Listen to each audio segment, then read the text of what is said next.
السلام عليكم ورحمة الله وبركاته. يعطيك ألف ألف ألف عافية، والله يجزاك خير على البرنامج يا أبو أحمد.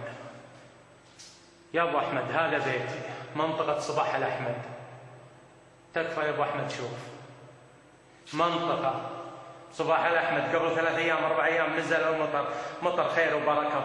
نعم خير وبركة، لأن طلع عيوب هذا المنزل، منزل جديد. منطقة صباح الأحمد السكنية تحمل اسم صاحب السمو، الله يحفظه ويرعاه، الله يعطيه العمر المديد على طاعته ورضاه، أبونا الغالي صباح الأحمد.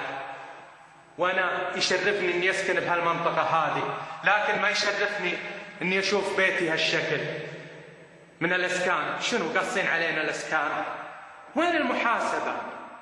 وين المحاسبة؟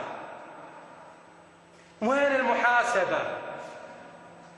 دولة تدفع الملايين، تدفع الملايين، وهذه النتيجة، هذه النتيجة، هذا الدور الثاني، غرفة الخدامة، الدور الثاني. شوف وين واصل خرير.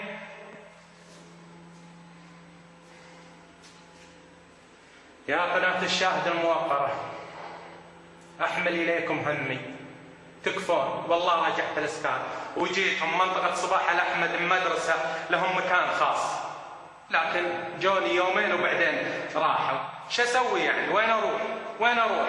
ما أقول غير حسبي الله ونعم الوكيل، حسبي الله ونعم الوكيل. أبسكن وماني متقبل السكن هذا من الخرير، باكر يمكن يطيح علي أنا وعيالي. الله يحفظ هذه الديرة من كل مكروه، اللهم آمين، ويحفظكم يا أبو أحمد. أنتم قناة